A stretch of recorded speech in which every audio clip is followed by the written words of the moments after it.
Hello, everyone. Welcome in to episode 176 here on this April 14th, 2025 of Two Countries, Two Americas, All Sports.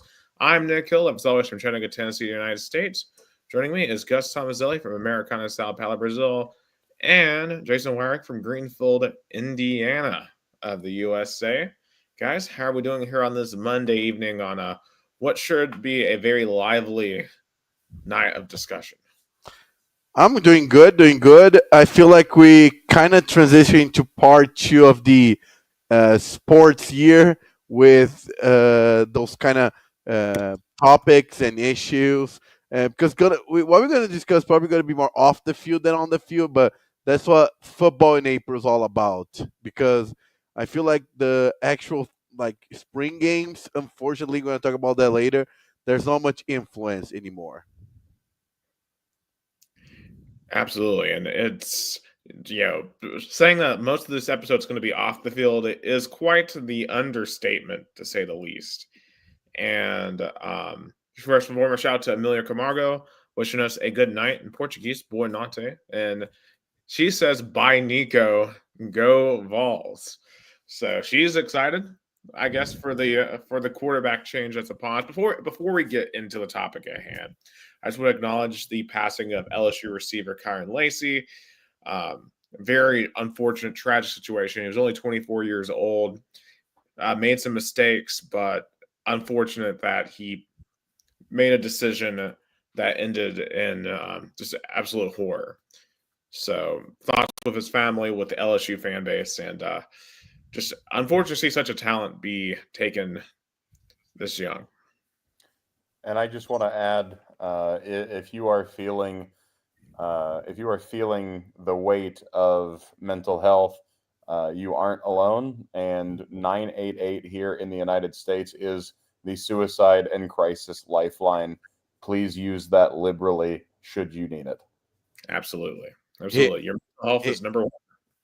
Here in Brazil is we call the CVV, the 188 number, which is the phone number for the people who needed that kind of help. Absolutely.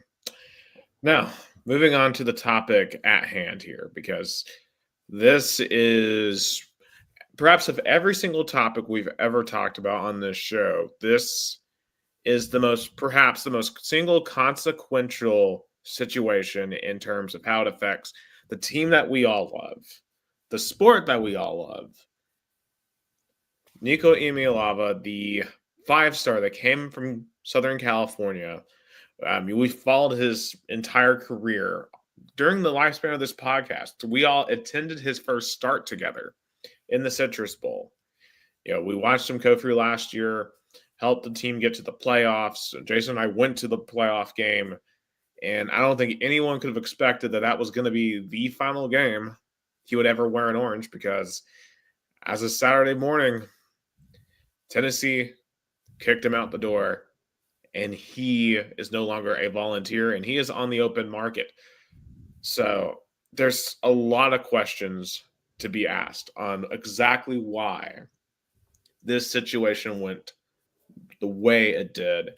I think the first question is, who's at fault here? Like, is it Nico? Is it his family, an agent? Is it the school? Like who should get most of the blame for why the situation went the way it did?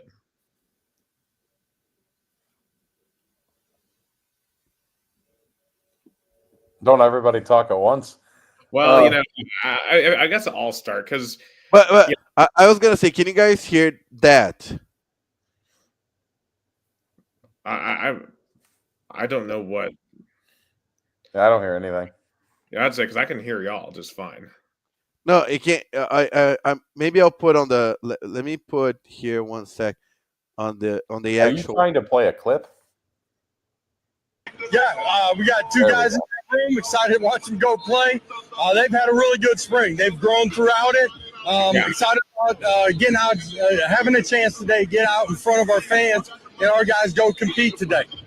What has the last 48 hours been like in dealing with that? Man, listen, it's the state of college football. At the end of the day, no one's ever bigger than the program. That includes me too. And we got an opportunity. We got a bunch of guys that are going to give their all for Tennessee. And we move forward. We've got a great group. Let's go compete. All right, Coach.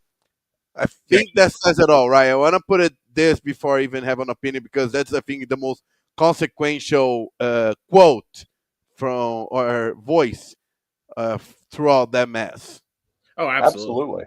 Yeah. Listen, that set the tone for the entirety of college football. That is the precedent. Yeah, and of course, if you're Tennessee listening, just happened to be the first ones.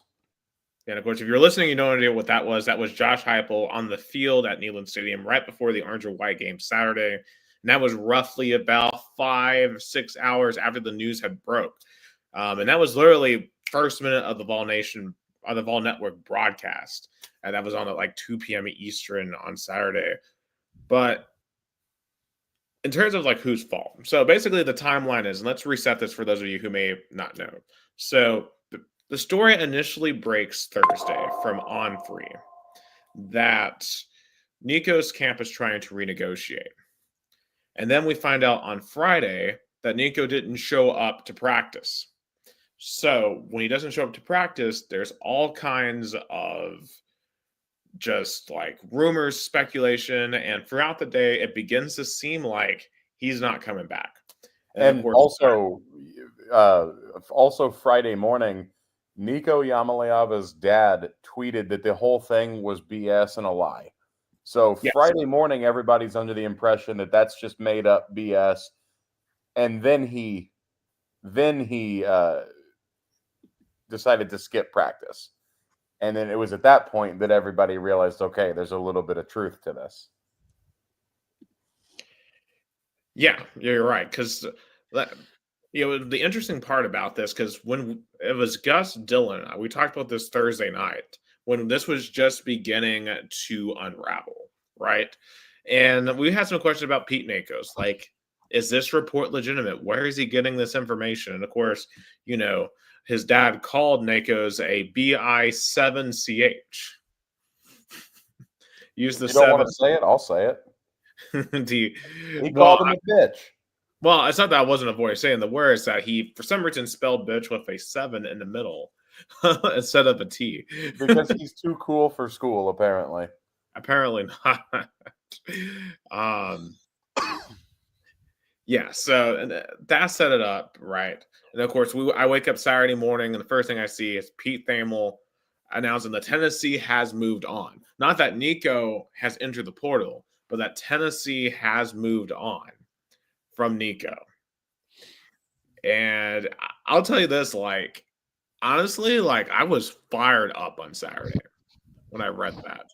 And then heard Heupel's statement on the field and heard him in the press conference, because it's like, okay, we stood up for ourselves. We stood up for our brand, and the subsequent 48 hours have been just insane watching all the reaction. In terms of who I think's at fault here, right? It's hard to say, right? Because you're reading the reports and reading the rumors, because I don't know what to believe is true, what isn't true. I will say this, and here's my honest to God opinion. I don't think that Nico himself set this into motion. To me, this was clearly his dad or / agent that set this into motion. Like this. But at the end of the day, right? Like Nico, I know he's 20 and that's young, but like he's still an adult. And Nico at any time could have taken the bull by the horns and steer this in a way to where we're not sitting here right now. Like Nico should still be sitting in Knoxville, but because he let other people, particularly his dad, take control of the situation, it's why he's probably going to be sitting around next fall, not starting up on a big team. And I think there's an increasing chance that he isn't starting into D1. You know, Nah, he'll go D1 somewhere. Let's not get carried away. But it's not necessarily going to be a program that's worth anything, though. That's the thing. And I think if he had an actual agent and not his dad running the show, this entire situation would have been handled under the table, discreetly, in December or January, and it would have never come to light. And ultimately, I don't think Nico himself was the issue, but Nico himself gave himself a bad look by skipping practice Friday. If all he had to do for this to go away was to go to practice Friday and just say it's not true and move forward, but it was, and so he did. And Gus, I know when we saw him play, we're thinking, okay, this guy is going to be the next dude at Tennessee. He lit the world on fire against Iowa, and we were all excited. But last season, I'm not really sure he lived up to that type of hype. We saw flashes, but when it comes down to it, was Dylan Sampson not the engine of the offense? 100%. We don't make the playoffs without Dylan Sampson. We don't win any of those big games during the regular season without Dylan Sampson. I want to shout out Aaron and Spencer Young. Aaron says that Nico will be the MAC MVP next season. Shout out Maction. Nico to Northern Illinois. Spencer Young says it's good that Tennessee moved on because it shows players or agents that are trying to hold universities hostage that they won't be able to. Yeah. And there's a saying, where there's smoke, there's fire. When you have a situation of rumors coming out, not showing to practice, I And think nobody knows this better than Gus. Gus is a literal PR professional, y'all. Listen yes, to what this man says. Yeah, and that's my question to you is, who do you think leaked this? Do you think this was someone on the school side or someone on Nico's side? I'll tell you this, and I know I can speak with a little bit of experience. I know Rio Bronco Sport Club is not the same size as Tennessee football in terms of financially. It's a different sport, but I've been working with a sports organization, and I know for a fact that when something gets leaked from inside, especially the way it did, there's a little bit of a nuance, of a little bit of a, because there's like professional, there has connections. Everybody knows that, and and when something like that gets leaked, it's because of something's not going right. As Nick pointed out, if there was someone else is representing Nico, maybe more professionally, maybe more discreet, probably nothing would have get leaked. We probably would have known about this drama years later, and everything would have been resolved. But and I know family is very important, but you shouldn't have your mom and your dad making professional decisions for you, especially if you are prevalent in Polynesian culture. Also, the family unit in that culture is even higher of a priority than even in our culture typically here in America. That needs to be added as well. Yeah, No, and I no. want to share. Go ahead, Gus. No, and I understand that, but when you're negotiating now, especially with this new world of NIL and universities, you need someone that can navigate that, can manipulate that, understands the market. But as you guys point out, he's gonna go to the transfer portal and probably not gonna have an opportunity like he had at Tennessee. An agent would have figured out that before making a bigger deal than it was, and Absolutely. that was my point. Like that's what I'm not the like that's what I'm saying. Like when you go with someone that understands the whole world of college football, and you can maybe see, call teams. Maybe this is tampering. No, this is seeing where your player is, like if he's overvalued, undervalued, But that's what I'm saying. Like you have, it's not ideal to have a family member negotiating as an agent, especially someone as inexperienced and maybe a little bit over the top, like Nico's dad. Definitely, 100%. I'm not trying to take away from anything that you just said. I'm just saying, in Polynesian culture, the family unit is held to even a higher standard. I think not that I'm disagreeing with anything you say. I think that's just a relevant. No, yeah, component that's to a fair this. point. Yeah, that's true. You have to take a cultural component into the situation. That's fair. But as you even point out on our chat, the University of Tennessee football public relations did a terrific job. That's true, into handling the situation, into uh, kind of messaging Josh Heupel, because I know for a fact, because I did that.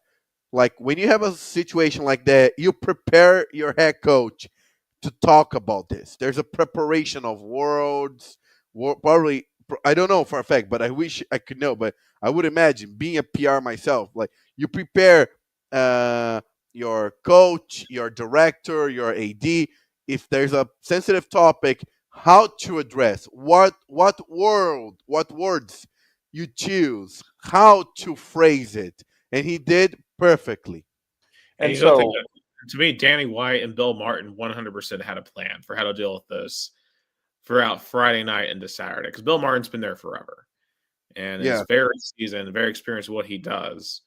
And you just know they had a plan for this. Also, yeah, want to shout and it showed, because Tennessee did a terrific job. Tennessee took this entire thing and so for context, you asked who you thought was out, who leaked this information.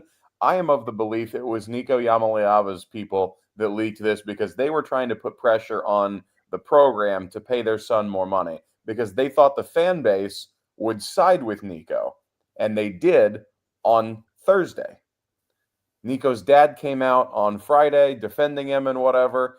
And then everybody's thinking, okay, this is a whole non story. And then Nico didn't come to practice. And like Gus said, when there's smoke, there's fire. And at that point, everybody turned on Nico and it was over. Now, Tennessee took this opportunity and spun this completely around, getting out ahead of this when he's already requested to enter the transfer portal. That's happened already at this point, but it's not been reported. Tennessee got out in front of that, and Josh Heupel goes out in front of God and everyone and says that we've moved on from him and that he's dismissed from the program, or whatever phrasing he used. And in my view, that is a brilliant PR move. And Gus can dissect this here in a moment, I'm sure. But it completely changed the narrative of the situation, and it spun it not only in our favor, but in our favor to a degree that everyone in the country is siding with us. No other programs that hate us are siding with us. You have Georgia and Alabama and Florida fans and Kentucky fans all coming together, and saying, "Wow, I can't believe I I'm mean, siding with Tennessee." just walking around Chattanooga today, talking to Alabama and Georgia fans here, they're just like, yeah, F Nico. Yeah, I mean, screw that guy. No, and I think what the Nico staff wanted to do is, like, there's a spring game coming. We want to put pressure on this situation to force Tennessee to, or the NIL collective, and that's one thing. Like, okay, that's one, maybe too naive, or I don't know, like, because for example, when a NFL player holds out, they're putting pressure on the front office of an organization. But what, for example, who Nico negotiates with? That's what I don't understand. Like, who is the person who is responsible to negotiations in terms of that? Because it's not Danny White, because Great he question. doesn't have a budget. He doesn't have the money to do that.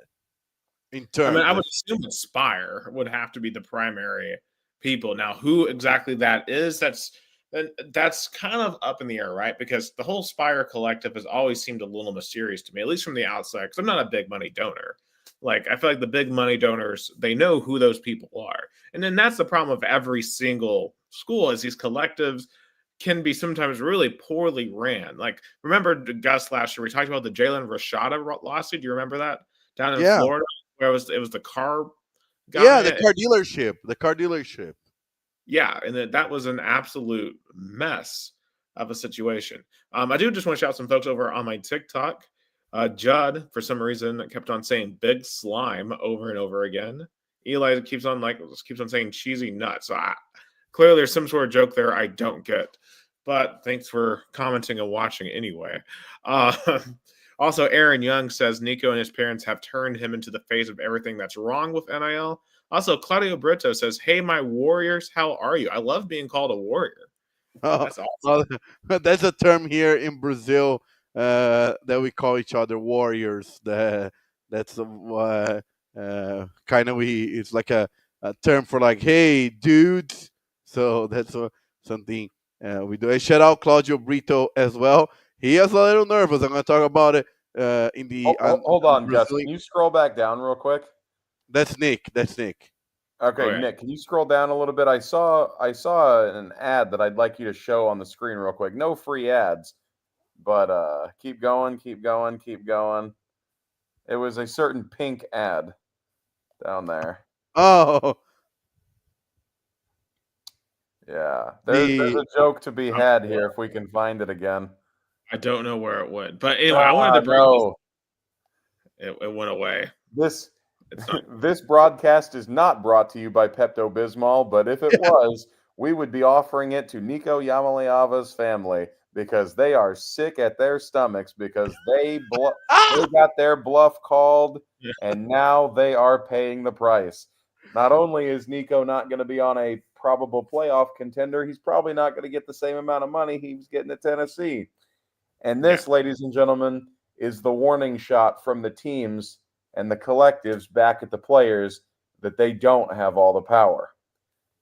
Nico Yamaleava, as Aaron said, has become the face of everything that's wrong with NIL. But this situation, how Tennessee handled it, did set the tone for everybody else. Everybody in the country is happy with Tennessee doing this because Tennessee had the guts to do it. Everybody would say they want to do it, but they probably, a good chunk of these teams and collectives would have probably folded under that pressure, and Tennessee didn't. That set the precedent for everyone else. So you're welcome, everybody else. Right. It's really ironic because in a way, yeah, the irony certainly is not lost on us. I mean, the leopard ate our face because we created this whole environment and now are kind of coming back and trying to close Pandora's box.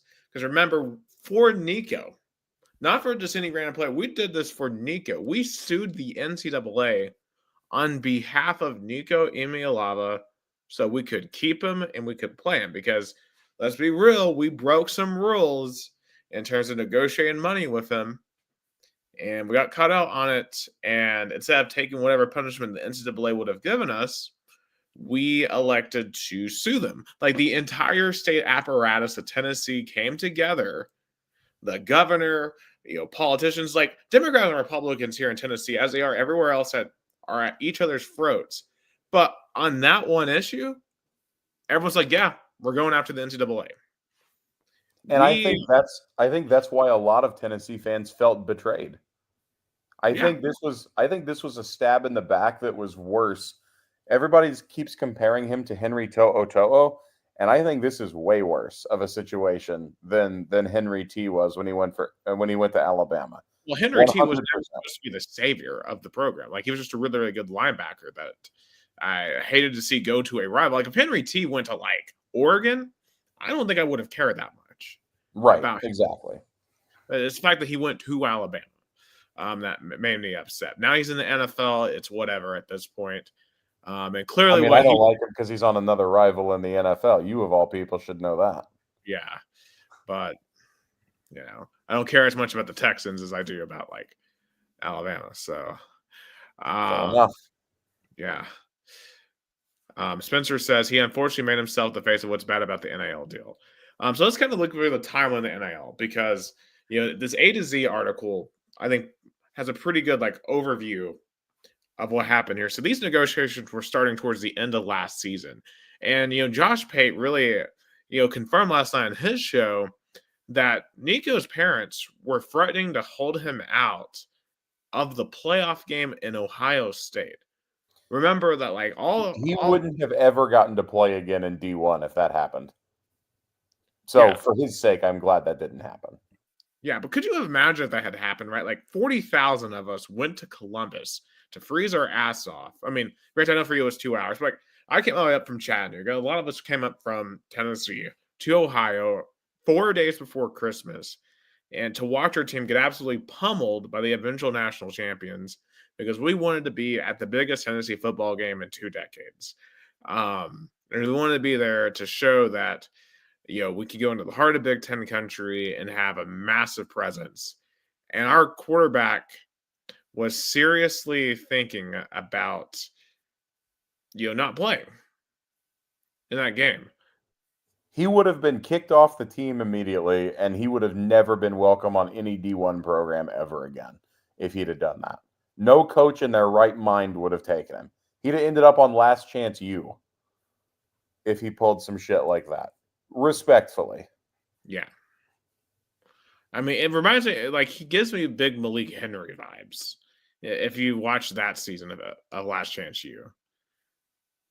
It's what that reminds me of. I want to say I think he had a lot of meddling from his dad. But anyway, this article claims that Nico's family wanted better offensive linemen, which, only Welcome to the club. We all want better O linemen. Everybody in the country wants better O linemen. There's only so many that can go around.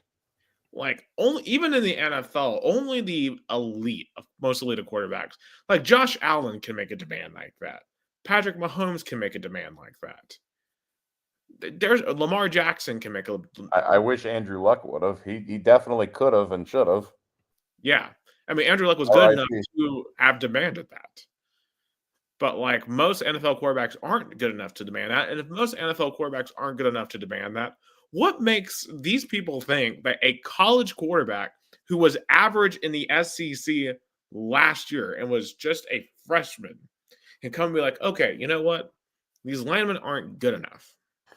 And he's also making more money than NFC champion quarterback Brock Purdy has in his whole career, to be fair. Yes. A guy who has literally played in the Super Bowl. And you haven't won a single playoff game.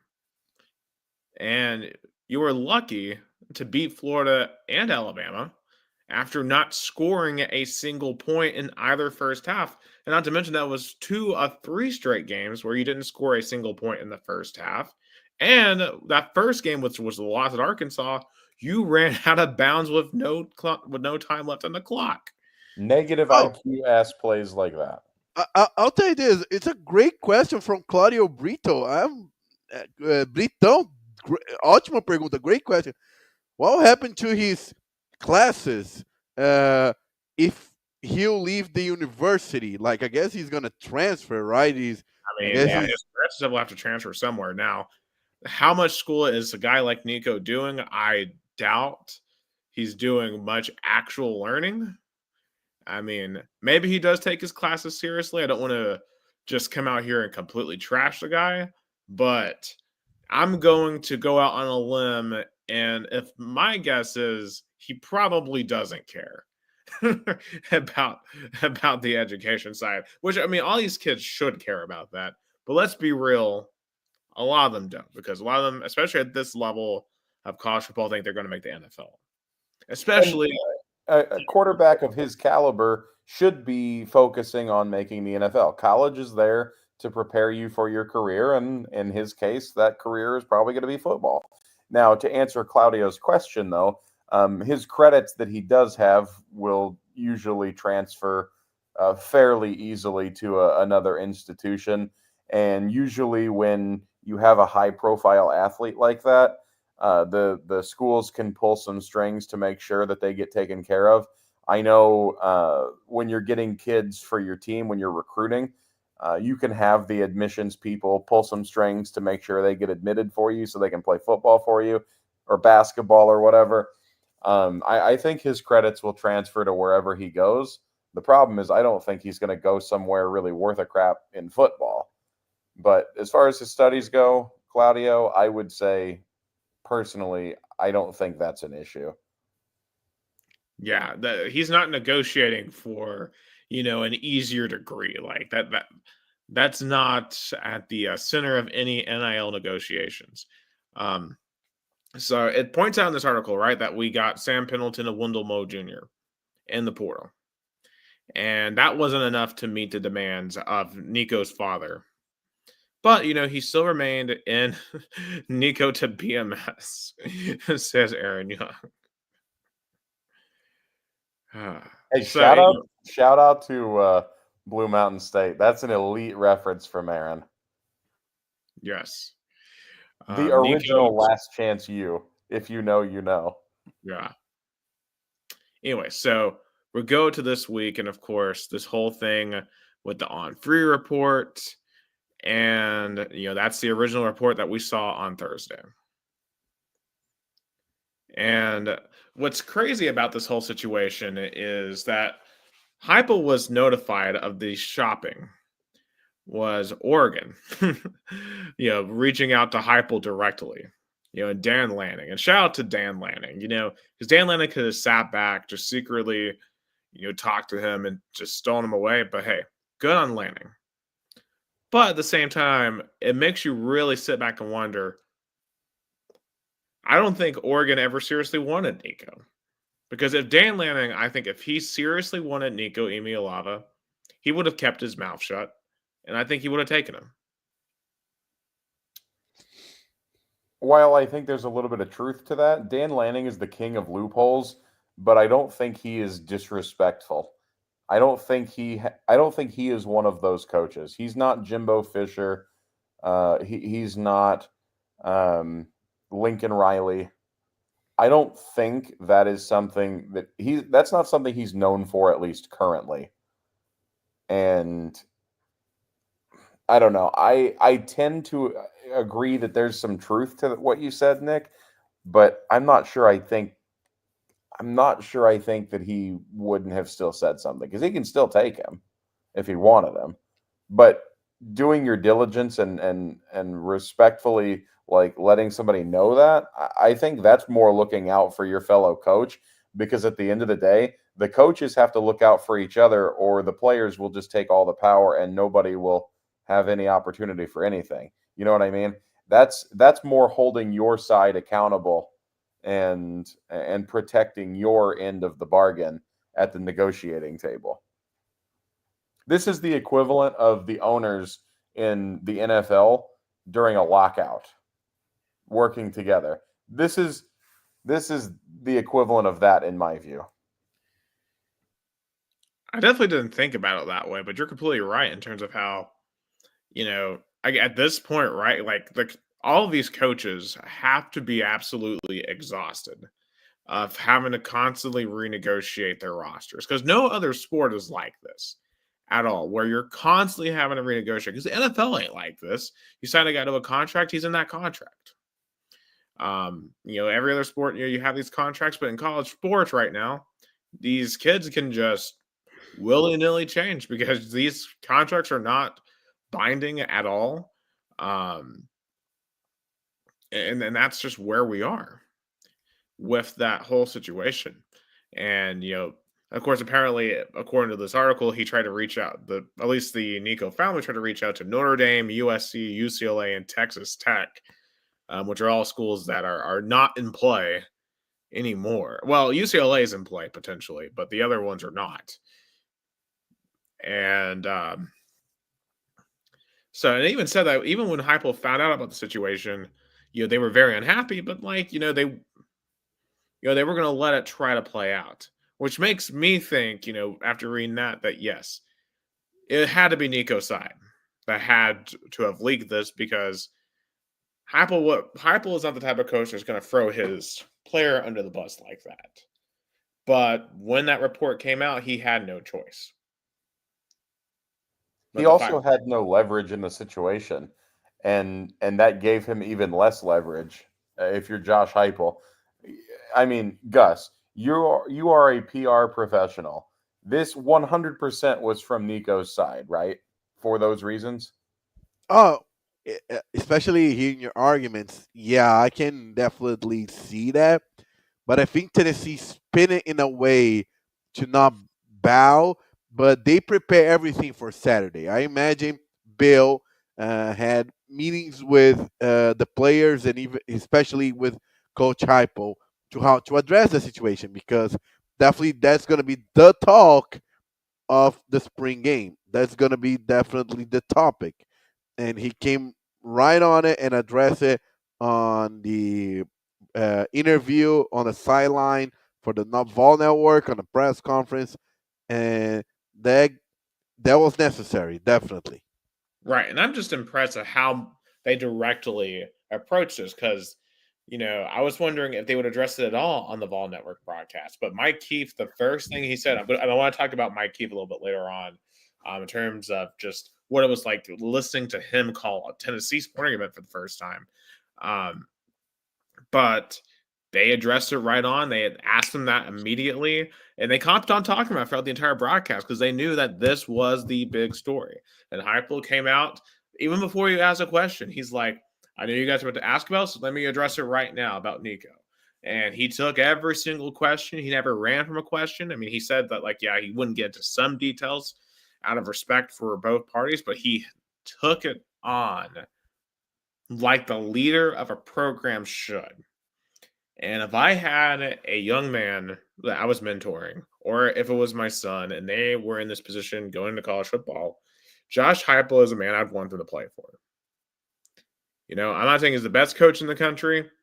Obviously, he's done great things for Tennessee, but that's a guy who's going to stand up, look at you in the face, and deal with a tough situation. Something that Nico, must I say, did not.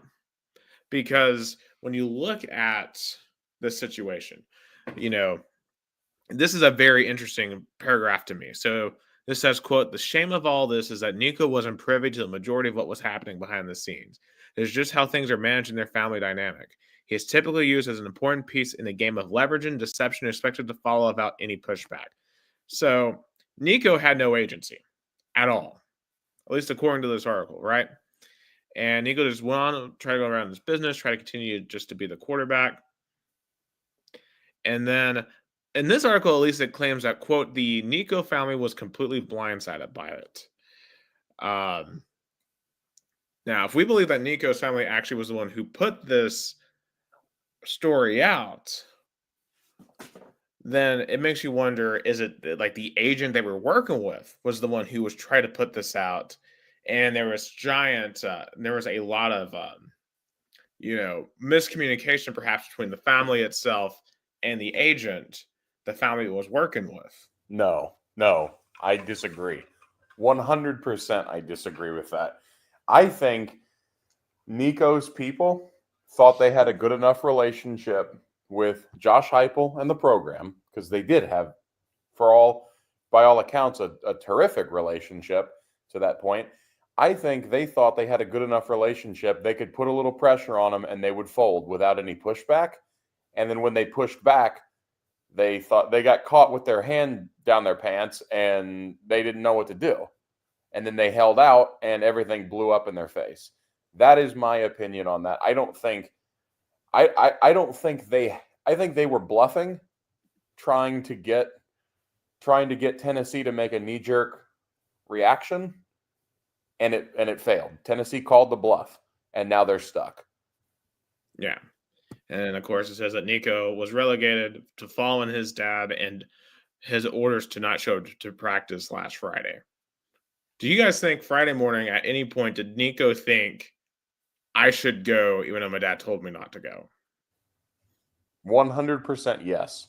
I think so. And that to me is the craziest part of this all, right? I think it's terribly sad, personally. It really is. But, and that's the thing as a football program, right? Like, especially in the SEC, your QB1 is one of your main leaders. And he unfortunately just wasn't incapable of making his own decisions. And that's why he's no longer here. Yeah, I And think that definitely Saturday spring game was a way to like need a move on. Tennessee is gonna either build up the quarterback or go to the transfer portal again. What? yeah, what was your question, Gus? No, I was gonna say that uh, you know Tennessee definitely after Saturday moved on from Nico. Oh, for sure. Absolutely. And I guess the next part of this, how do we think Hype will handle the situation? Well, I guess we've already kind of answered this, but I think Hype will handle this as well as he possibly could, given the fact he was blindsided and given the fact he had to keep a locker room together. And I can only imagine what his speech to that team was Saturday morning. Like, could you imagine being a player in that locker room and your superstar quarterback is just not there anymore? And your coach is telling you this hours before you go out and play your spring game. And now you're sitting there not knowing who the quarterback is going to be. But when you look at that team, right, like you look at what Miles Kitselman said, you look at what some of the other players said, they're like, we love our two other quarterbacks. We love the guys that are here. And we're going to be better for this. Like, that is what Heupel has built. It's a culture. It's a culture that's bigger than any one person. And Heupel chose his culture over a player.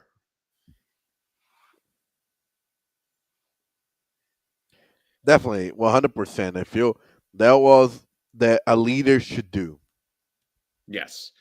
And I thought that and I frankly think his press conference was maybe the best press conference he's ever done. He was candid and, you could tell he was loose. Like, you have to wonder, like, because there's other rumors, right? I don't know how much as I really should say, but whatever. It's all flowing around, so I'll say it. There's, like, reports that he wasn't showing up for, sponsorship appearances and wasn't holding up all of the ends of his bargains on the NIL side of things, and perhaps was not the best, most professional person to work with. And honestly, if we look at the way the team played at times last year when they played against bad teams, because let's remember, Nico had 19 passing touchdowns last year. 11 of those were against Chattanooga, Kent State, and Vanderbilt. I mean, in the big games, he didn't really do much of anything. And, like paying $8 million. I mean, there were times last year, guess what? I said the phrase, we're paying $8 million for this. Yeah, And that's on multiple occasions. not anymore. Yeah, not anymore, because we're not paying that anymore. That's for sure. Okay, but on Nico himself, like, when it comes to how we evaluate Nico in his time here in Tennessee, should we hate him the way we do Lane Kiffin? I think Lane Kiffin probably was still going to be more hatred because he came out and literally did a somewhat press conference and just butch out, and Tennessee needed Lane Kiffin way more than Nico now. I would agree with that because I think Tennessee will be able to recover from this. Now, could we lose more games this year? Potentially. But we'll be fine in the 2, 3, 4, 5 years down the road, I think. Lane Kiffin leaving set us back a decade. And in the manner that he did and the decisions that we made after losing him. So, yeah, I mean, and Nico, at the end of the day, he is one player. Now, he's one player that we invested a lot of capital in. And I asked, what is his Tennessee legacy? Because I've alluded to this at the top, right? He is at the center of one of our core memories together. And, going to the Citrus Bowl, that was his first start. And we thought we were sitting there watching the start of something special. We had friends comparing him to Lamar Jackson and all kinds of crazy things. But we left that stadium that day thinking, okay, Nico is going to be amazing. He's going to lead us to the next step. Like, Hendon got us to relevance again. Joe didn't really do a lot, right? Like, Joe Milton struggled. But Nico is going to take us to the next step. And we're sitting here 15 months later looking at it being over. And if you had told us, imagine like that our future selves right now going back to ourselves on New Year's Day in Orlando as we're driving to the Brazilian steakhouse and telling us, Gus, Jason, Nick, Nico's only going to be here for 15 months. I would have assumed something like horrible had happened. And I didn't think it would be just something like this happening. And Yeah. it's shocking. It really is. Like, it's sad because Nico was going to be that guy. Like, I remember like learning about him in high school, watching his high school games, because he was the 5-star recruit. He was the best recruit we've ever gotten. And while, yes, he went 11-3 as our starter. So he won most of the games he started, right? He's 1-0 against Alabama, 1-0 against Florida. It's not like he never won any big games. Like, he won some huge games. Like, he got to smoke the cigar in the third Saturday in October. He got to, beat Florida. I've only seen us beat Florida 3 times ever. Only ever seen us beat Alabama 3 times ever. And the team that he quarterbacked did that back-to-back and back-to-back weeks. And you can say, well, those teams weren't great this year. I don't care. It's Florida and Alabama.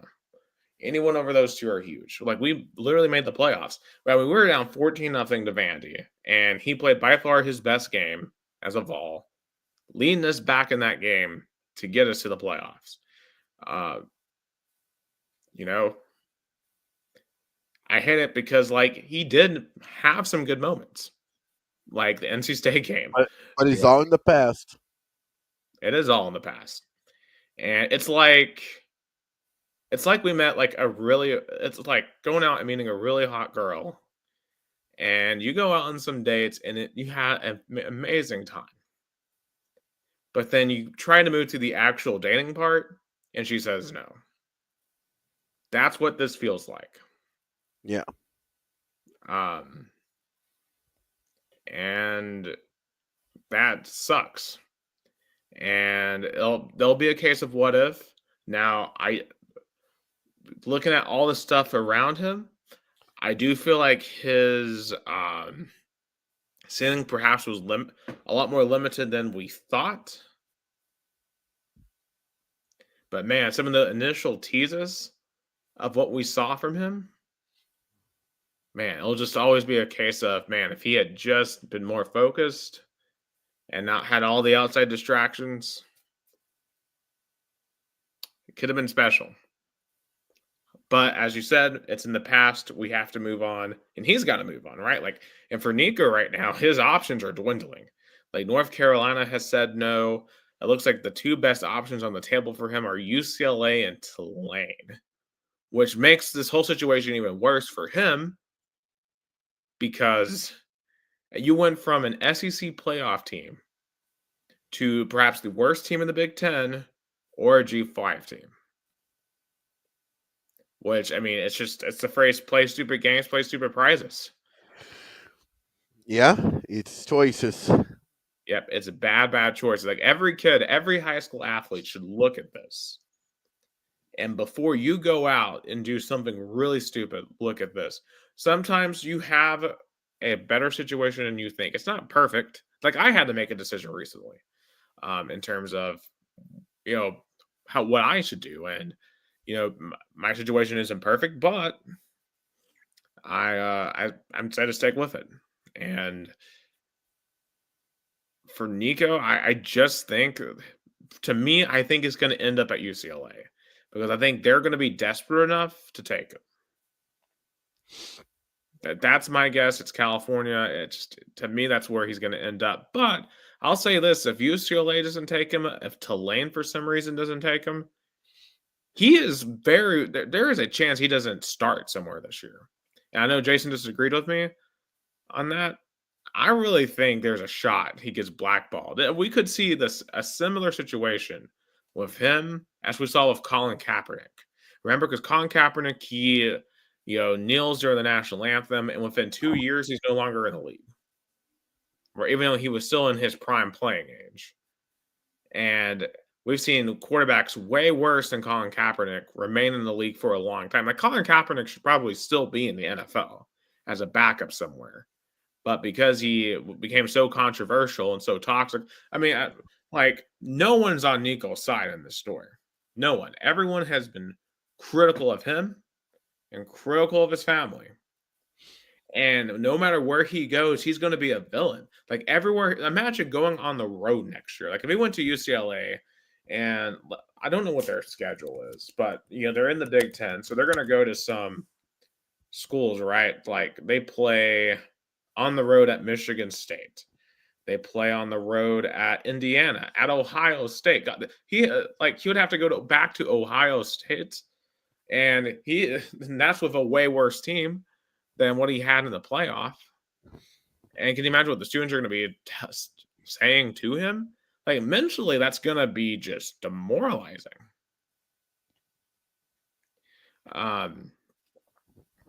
His family has put him in a horrible spot for no reason at all. And I think, it's a reminder to these athletes and to once you reach an adult, no matter what family pressures you have to make the best decision for yourself. You have to control your own destiny. Because otherwise, if you let other people control your own destiny, things are going to fall apart. Yeah, I feel like that's the case, and it's I'll say it's a new world, and I think it's gonna set an interesting tone. I think Tennessee was bold, and they're gonna get the rewards for it. Right. And I kind of want to shift over kind of away from Nico now, because I think we've talked about an hour about just Nico at this point. So on the Vols, right? So we're left with two quarterbacks right now, and Jake Merklinger and George McIntyre. Merklinger is a redshirt freshman. McIntyre is a true freshman. So we don't have a lot of depth right now. Gaston Moore, he's in the portal. Of course, obviously we just lost Nico. And Josh Heupel said that we're looking at getting a quarterback. And from all reports, we are talking to quarterbacks in the portal. So I guess question one, do we think Merklinger or McIntyre is enough? And two, if they're not enough, should we go try to get like a starter in the portal, at least a backup in the portal? Like, how should we handle this? Like, do we think we can find a guy who can come in and maybe has not played in Heupel's system, but can start week one? Yeah, that's I think the number one goal of Josh Heupel now after spring practice is done, and it's going to be a fall practice. In his mind, it's going to be this, finding a starting quarterback. Right, and the question is which one the quarterbacks that are out there now. I have a wish list of quarterbacks. So my number one, and I don't know if these guys are available, right? Because you would have to get in touch with them, ask them, hey, I know you're in a good situation right now, but how much money does it take for you to leave X school and come to Tennessee? So the question is, my number one guy is Avery Johnson at Kansas State. I've been a big fan of his. I thought he played really well last year. And remember, Ohio State, they went out and got themselves a Kansas State quarterback, Will Howard. They won the Natty. So, hey, why can't we go get a Kansas State quarterback too? He would be my number one target. But how much would he have to be willing to leave Kansas State to come to Tennessee? Because like at Kansas State, right, you don't have as much pressure as you do at Tennessee. Or like a Haynes King at Georgia Tech. He'd be my number two target. What about Sawyer Robinson at Baylor? He's a really good player. There's Darian Mensah at Duke. Now, he just literally transferred from Tulane. Can you convince a guy to transfer twice in the same offseason? I know we saw Gio Lopez from South Alabama. He's a really good player, but he's likely going to UNC. Also, what about Sam Levitt from Arizona State? Like, he looked really good this past season. I mean, there's a lot of potential names out there, but all those guys are already starters at their own school. Can you convince any of those guys to leave their school and come to Knoxville? Because, that's a hard transition to make as a quarterback. But for most of those guys, you're going to make way more money at Tennessee. You're coming to a team that just went to the playoffs. And right now, you are coming into a fan base who feels betrayed by Nico. And they are ready to hop on whatever quarterback comes in. And they're ready to rally around whatever quarterback comes in. And you stand to make a lot of fans and a lot of money here, especially if you come and do well.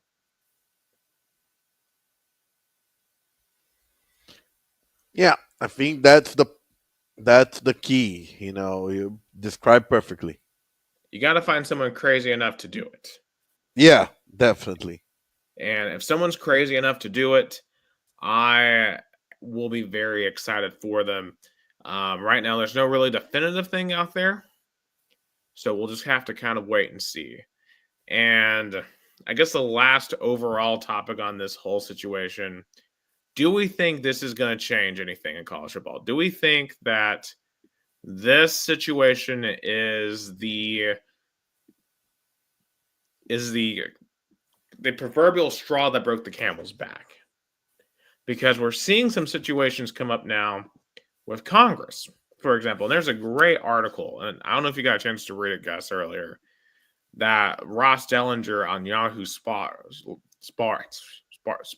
Yahoo Sports, wrote earlier about how Congress is getting close to signing a bill that would really curtail how these contracts are made, right? And like how basically it would prevent this whole situation where students can go and transfer 4 or 5 times in their career. And there's just some really crazy things in here. And it all really boils down as well to a ruling that a judge has. And I pulled up the article real quick. And because last week you had like the Big Ten commissioner and the SEC commissioner go up to Washington. And for example, one Power League athletic director said that this whole thing is a shitstorm. For one example. And it's a very long article, so I'm not going to go all the way through it. But basically, this thing's about to get federal intervention because what we have seen, right? Like, we've seen a lot of schools basically get left behind. And, I think at a certain point, college sports is just too important to the fabric of our country, right? It's like in Brazil, all of the little soccer teams, like no matter if they're Corinthians in the biggest city to Rio Branco and Americana, those clubs make up the fabric of Brazil. Those clubs mean everything to your local communities. And it's the same thing with college football. I know that's why I think you love college football so much, because it reminds you of what you grew up with in Brazil. Yeah, 100%. Definitely. And, the Vols are a key component of what it means to be a Tennessean to me. Like, when I describe what is it like being from the state of Tennessee, this orange right here, this stadium behind me, these colors behind me are a part of what it means to be from this great state. And, it could be, someone down the road in Georgia, like the Hedges are what they means to be a Georgian, or, getting to sing Sweet Home Alabama down in Alabama. And like that, for those folks, that's what it means to be an Alabamian. Or, insert state here, but that's what it means to be from that state. Like college football and college sports means so much to so many people. And I think what's disturbing to me is when you look at this past weekend with some of the spring games, or quote unquote spring games, because let's be real, a lot of these were just spring practices. Um, Attendance is cratering, at least for spring games, because either A, they're charging, or B, they're not really putting on games anymore. And yes, we're not seeing that necessarily affect us in the fall yet. But college football is not immune to wide swaths of fans giving up. And this is the type of story, this is the type of situation that will kill fan interest, right? It's not quite as drastic as like Dale Earnhardt dying in NASCAR, and then initially years later, NASCAR's attendance falls apart. College football could seriously one day become an irrelevant sport with stuff like this happening. And I don't want to see that because college football has always been an integral part of my life. As far as I can remember, college football is what it means to be in the fall, right? Like it's a critical component of the American experience. And we were talking the other day, and I'm sitting here wondering, am I prioritizing this sport too much in the fall? Is there other stuff I could be doing in the fall that would be more worth my time than continuing to follow a sport where the players clearly aren't invested in these schools that we all have invested time in, that we've gone to school in, that we've done radio shows in, and that we've loved the community and grown in those communities. Like I became a man in Knoxville, right? Like I became this person. Like you grew up in Knoxville, right? Like we all, like places like Knoxville change us. And it just, to know that it doesn't seem like these players or the teams around them like value that either. It's hard. But I have to remember though, I feel like the majority of the team does value wearing that orange. They do value getting to represent the power team. And Yeah, that's something I think that should be matter. The passion in college football. That's what moves the sport and makes different from leagues that we're going to talk about a little bit later that don't have the same passion or even the same following. yeah. So I think change is coming soon. I think this will be reined in. I think it has to be reined in because this isn't sustainable. And you're going to start seeing schools drop college sports. That's just what's going to happen because there's some schools who can't compete anymore. And that shouldn't be the case. And Tennessee, unfortunately, did play a role in letting it get to this point. And hopefully we can play a role in getting this thing stopped. And I hope other players and agents, when they see this story, it's a cautionary tale. Like, yes, I mean, get your money, right? Like, we all deserve to be compensated fairly. But the thing that also really sucks for Nico, he probably has cost himself way more money in the NFL than he stands to potentially gain at the college level. Because he could have been a high draft pick in the NFL next year. Like, he would have been eligible after this year. Like, what's $2 million this year if you get, like, 15 next year? But nope, they just had to get 2 more.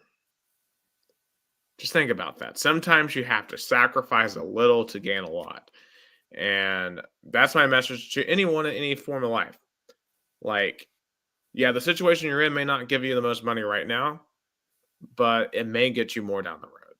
So just the whole thing, man, it's unbelievable that we're talking about this. would have never imagined that I thought one day would sit here and glowingly talk about how, Nico was an incredible player for the University of Tennessee and not he is going to go down as one of the most hated players in the history of Tennessee. And that's really sad. But there are other players still at Tennessee, and I want to talk about them now because they're the ones who still represent us. And they're the ones I'm going to root for this fall. And I'll tell you this, despite the situation, despite how just demoralizing it has been, I'm more excited than I was for this upcoming season because now there's a group of players and a group of coaches who need us now more than ever because they just had the biggest slap in the face possible with not much time to really recover from it for at least this particular season. But it's now Tennessee versus the world. It's the Vols versus the world. And obviously I didn't get to really watch the game, right? Because it didn't televise it, which is another stupid trend now that we're seeing. This whole thing, but we're scared to show our players, so that the people can't get them in the portal. It's not like they can't listen to it or read a recap or something. It's just so dumb. And plus, these players have tape, right? It just doesn't make any sense. But in any case, not like that I could discern from the broadcasters. By the way, Mike Keefe, I'm so happy he's on the Vol Network.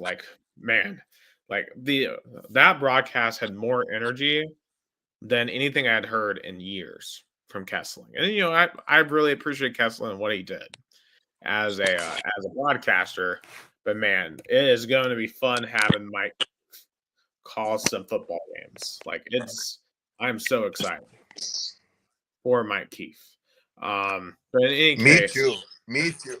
Although he almost called Nealon Nissan at one point, so he's got to get that out of his system. But yeah, that was a pretty funny slip up. But there's two players I came out really excited with. One is Rodarius Jackson. He's a true freshman receiver from Memphis. He had a crazy one-handed catch. And that's the difference maker. We're going to need a receiver, especially now that we're going to have a new quarterback back there. Also, a guy to watch is Jack Van Dorslayer. He's a tight end that we thought was a blocking tight end. He had 3 receiving touchdowns in this game. Just really cool to see. So I'm excited to see what happens with this team. And yeah, there's not a lot that you can tell. From all accounts, it's only the quarterback played all right. That McIntyre probably played a little bit better, but McIntyre also played against the backups, while Merklinger played against her starters. So, there's not a lot you can take. You probably still really need to get a third quarterback, starter preferably. But if we have to roll with Merklinger, then maybe go out, get some skill players, and that really will set you up decently well for this season. I am going to say when it comes to affecting the expectations, I probably would have said 10, 11 wins with Nico. I'm going to readjust that back down for now to about 7 to 8, just until I know who the quarterback's going to be. But the beautiful thing about this is, to me, there's no pressure now for this season because everyone knows why if we struggle, why that is because of what happened this offseason. So there's no pressure. Let's just go out and ball and have some fun this fall. Okay.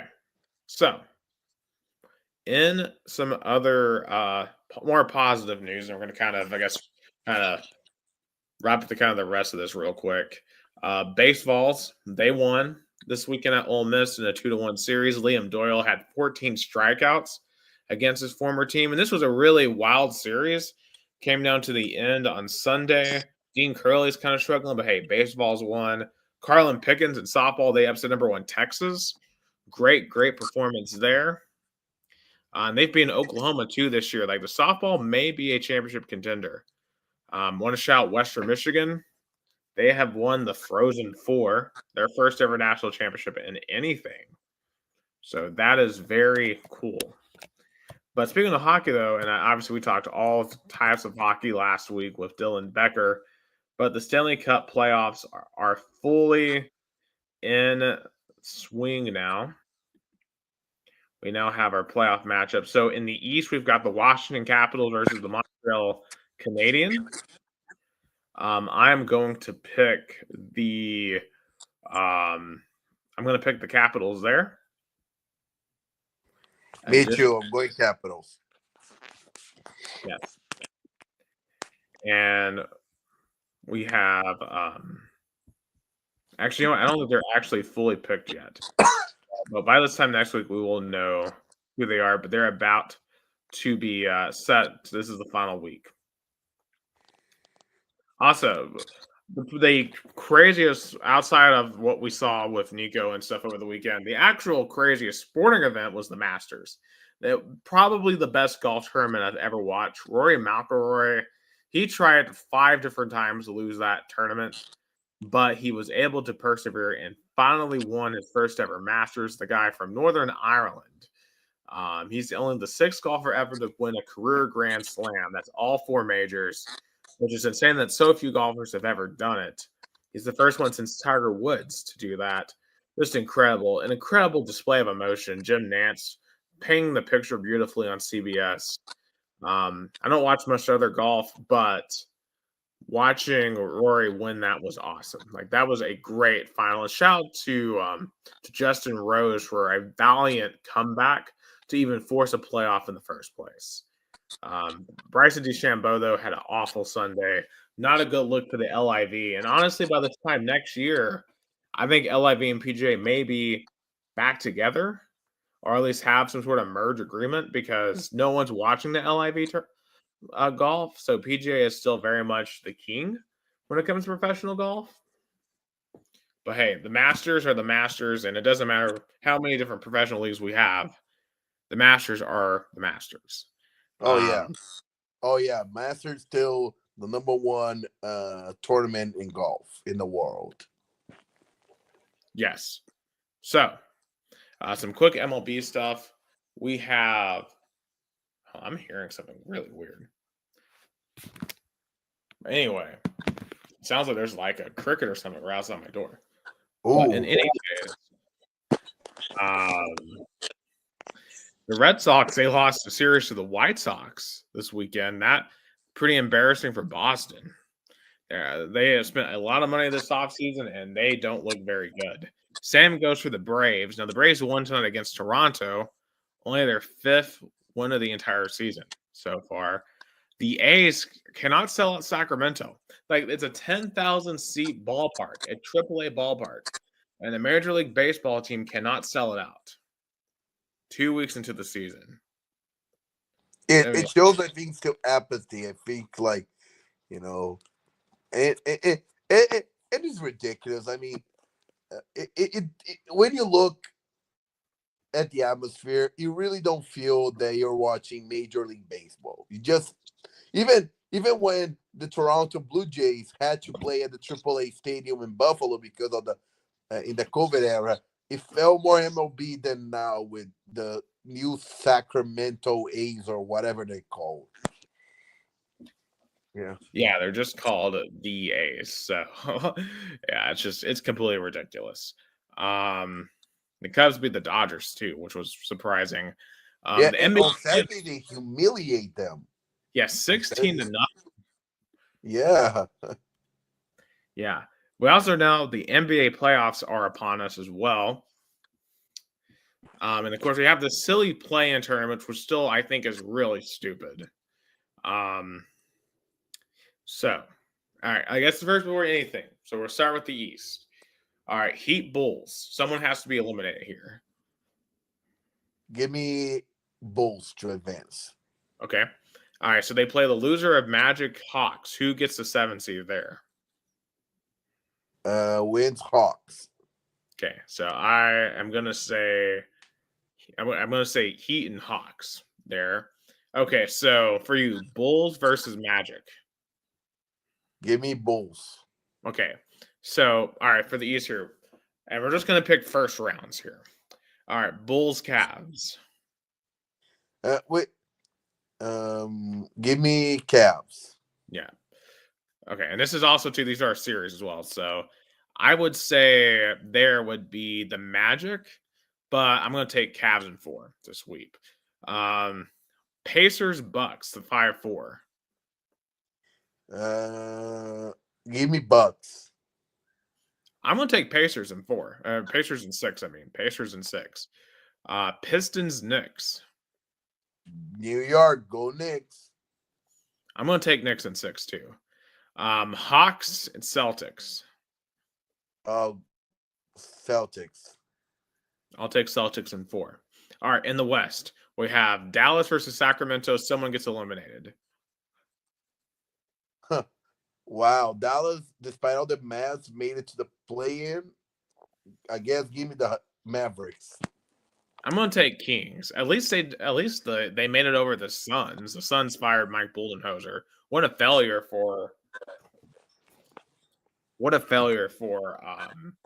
the Suns and KD and Bradley Beal. I'm going to take the Kings though.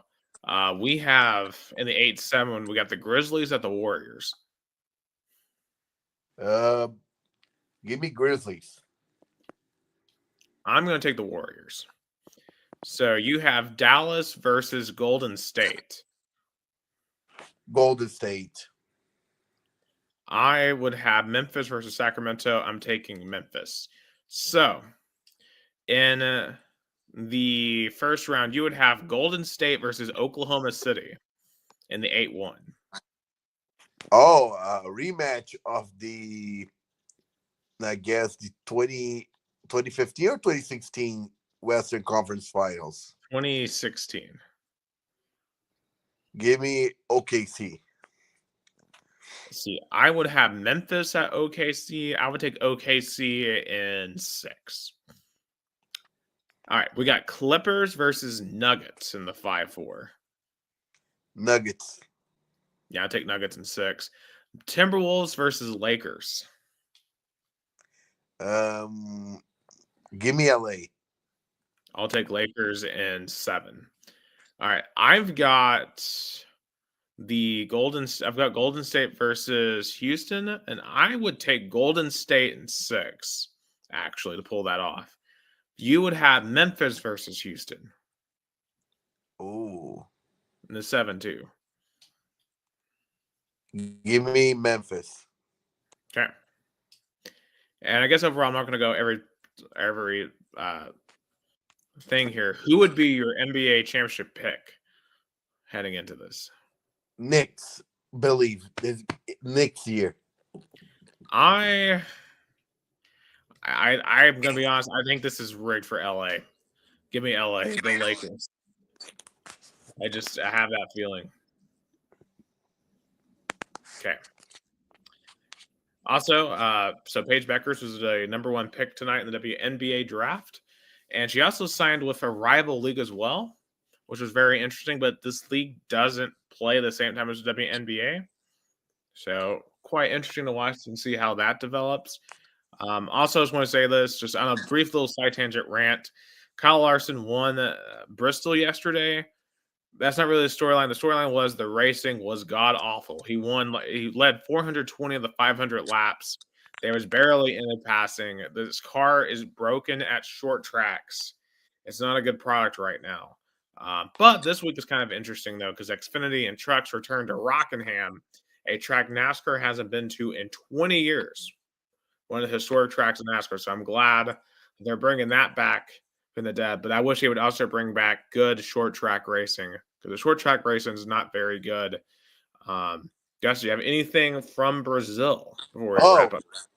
I think the main story is Neymar is back after 45 days injured. He was subbed in the second half, but Santos lost. 1-0 and fired their coach. Pedro Caixinha is out as Santos head coach. Santos trying to find a new coach after firing Pedro Caixinha. Also today, Santos' birthday, 113 years old. Also, Corinthians, Palmeiras beat Corinthians 2-0. Palmeiras fans felt like this is the kind of the beginning of the year. That was a big game. Corinthians definitely still, I feel like, trying to find a rhythm, and a lot of players are very fatigued. Probably, yeah. And I don't remember if we talked about it in the last pod, but Rio Branco is gonna play in the second semester, the Paulista Cup, 100% confirmed. Tomorrow we're gonna find out the groups and everything. Absolutely. Well, I'm excited to see them get back on the pitch. But that's all the time that we have on this very highly anticipated Two Countries, Two Americas All Sports. Remember, the team, the brand is bigger than any person. But for Gus, I am Nick. And for Jason, thank you so much for watching the only Brazilian American sports podcast, Two Countries, Two Americas, All Sports.